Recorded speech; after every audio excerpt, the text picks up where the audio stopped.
there was this Christian who went for a personal retreat at Hawaii. And right on the beach, the Lord began to speak to him and said, "Son, I'm very proud of you. I want to do something very special for you. Ask me one special thing that I can do for you." And he says, "God, I'm very glad you asked, because I've just been thinking of how to get from here back to New York in the fastest possible time. Can you build a bridge right from this Hawaii beach to New York so I can return to New York using that bridge, and then come here anytime I want?" And God said, "What kind of ridiculous question is that? What do I look like, Julius Berger? Am I a construction company? Ask for something else." And he said, okay, oh God, I think I know what I want to ask for. Can you give me the skill to understand every woman?" And then when he said that, there was a long pause.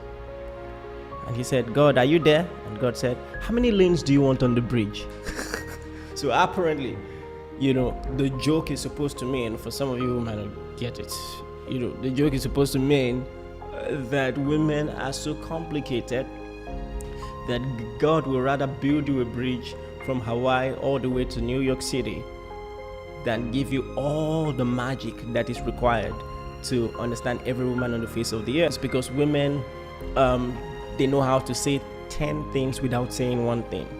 But guys are a lot more straightforward. You see, and that's something that a lot of women don't understand. They come to you as a guy, you're watching the TV, and they look at you and say, "What's on your mind?" Usually when a guy's watching TV, he's watching TV. Men are better at compartmentalizing.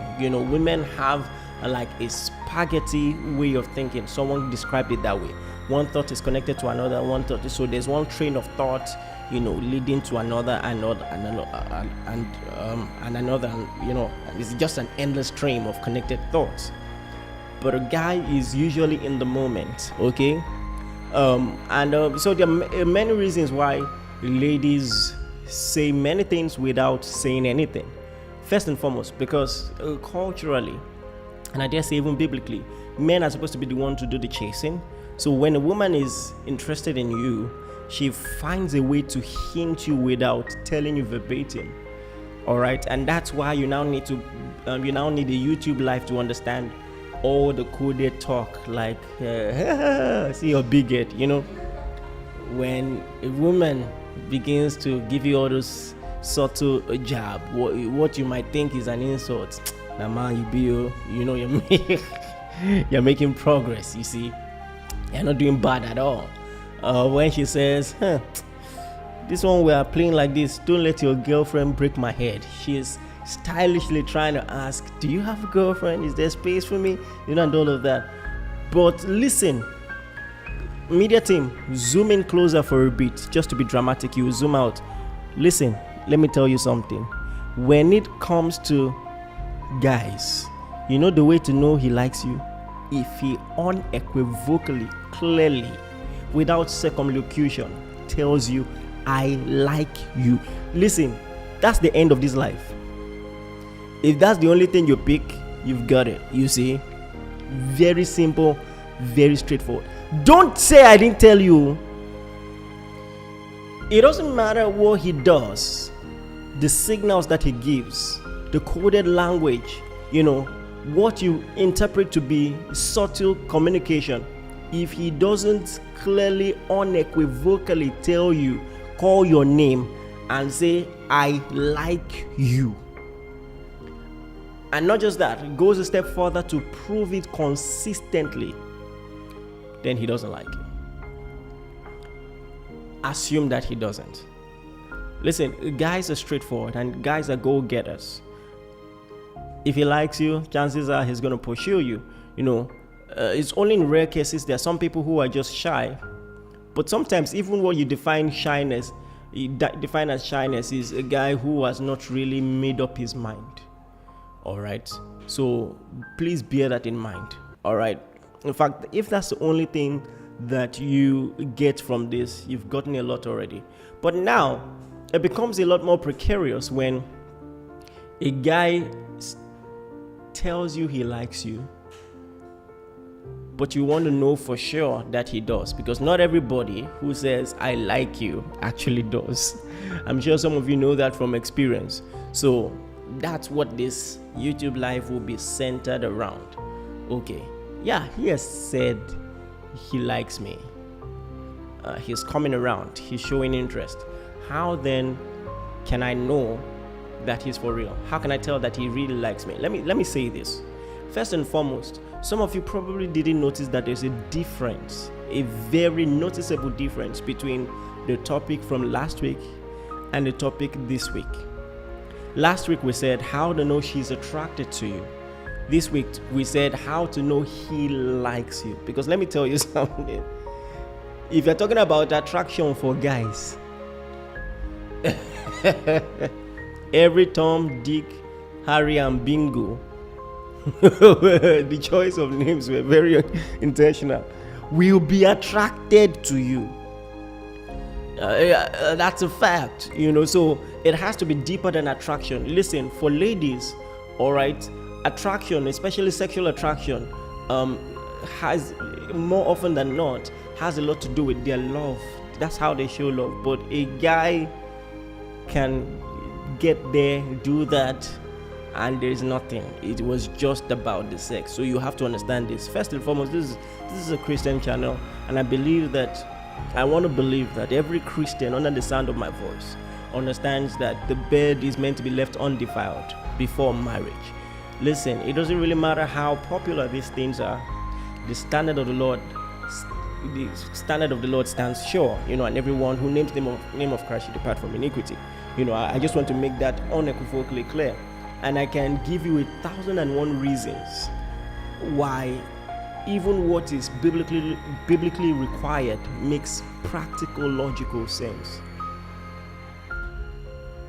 If at the dating phase you're already touching and doing all those things, you stand more chances practically, of that relationship breaking up. God is so wise, and many times his principles are not to restrict us. His principles are to make us better. So bear that in mind. But hey, let's cut to the chase now. How to know that he likes you? Number one, his compliments aren't always physical.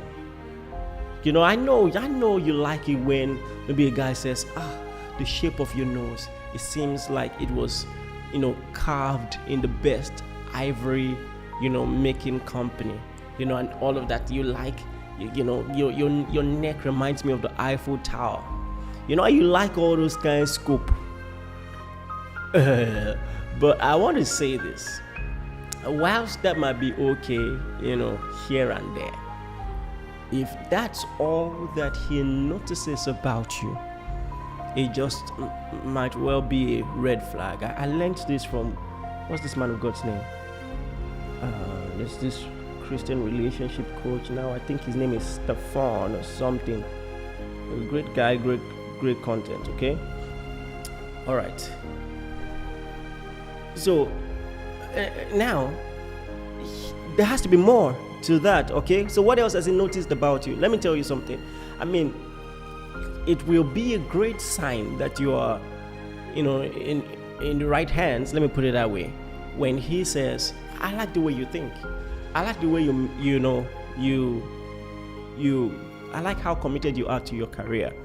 I like the way you make decisions. So when he notices something else about you, that says a lot. Because let me tell you this.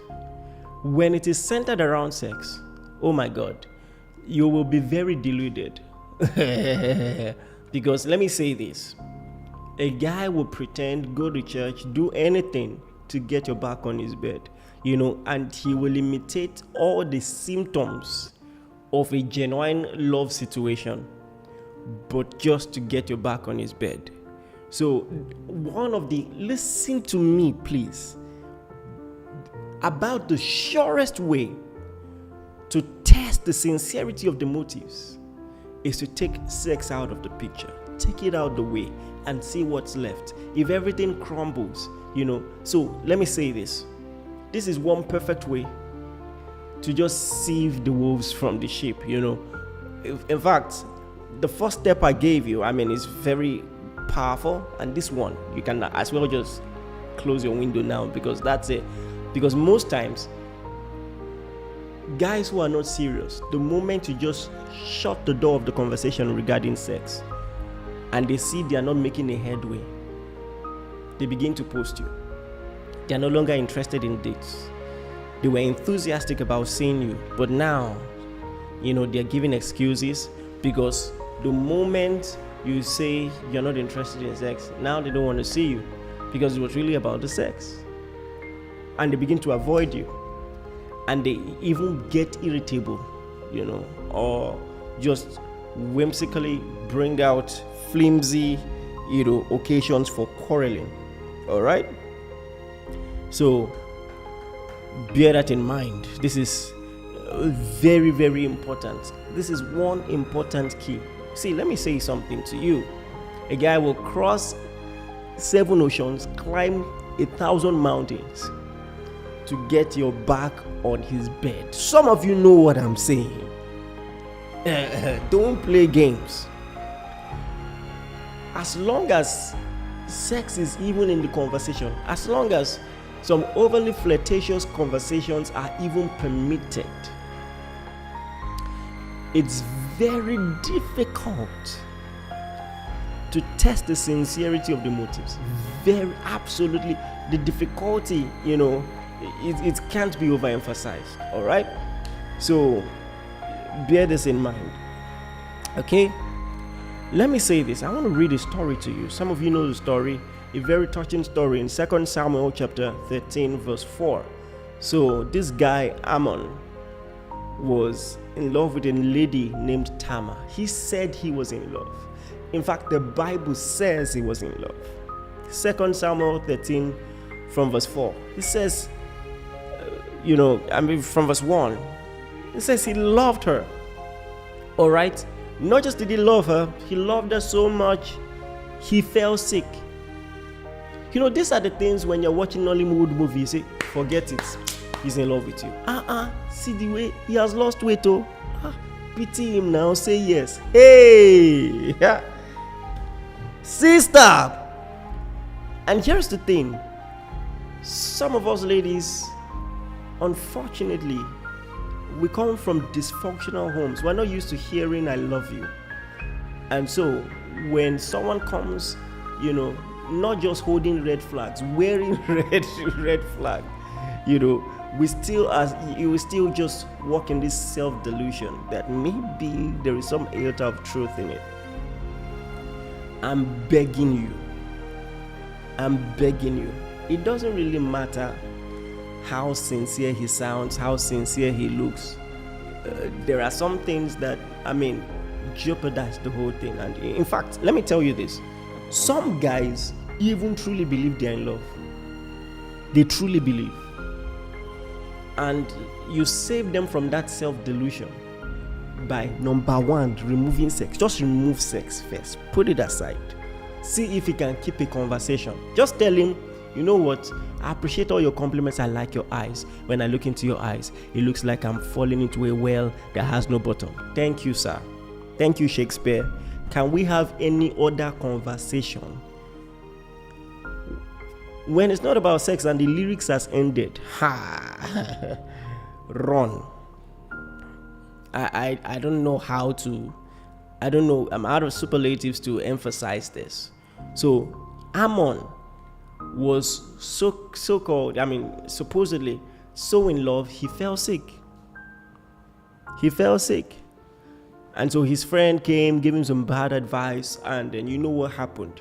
Now, this guy who was supposedly in love pinned this lady to the ground and raped her.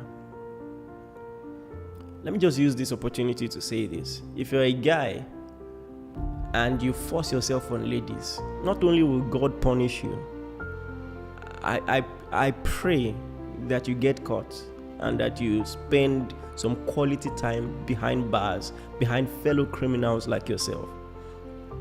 Amen, in Jesus' name.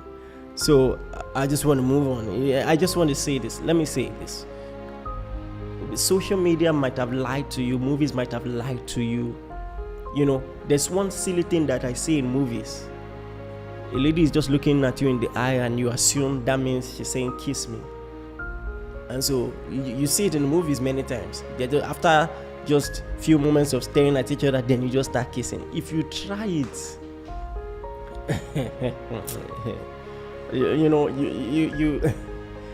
anyway, first and foremost, you have no business, trying stuff like that if you're unmarried, so please be very careful about things like this. But yeah, back to the Ammon and Tamar story. So he pinned her to the ground and raped her, and all of a sudden, listen, I've heard too many stories. This happens all the time. You see, it is after an ejaculation that a man really knows. Please, this is for adults, all right? So I don't know. So I want to. These things have to be said. That a man's sincere motives are revealed. A man is most aware of his motives after an ejaculation. That's where your eye will clear. And all of that. And even psychologists say some things like when the man immediately wants to stand up and walk off, it just tells you, if he is more inclined to spending more time. Now, some guys just need to learn this also. This is for married people, but if he never once. Anyway, no need to say this. If you're already married, you have entered. So just get counseling. Anyways. But the reality is, when this guy who thought he was in love just moments before, he was so much in love he fell sick.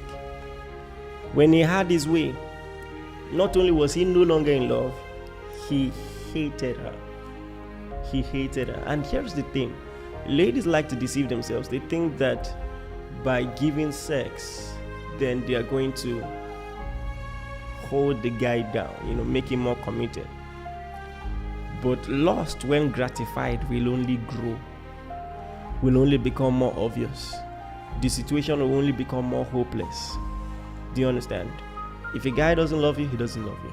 Simple, straightforward. All right. So make no mistake about that.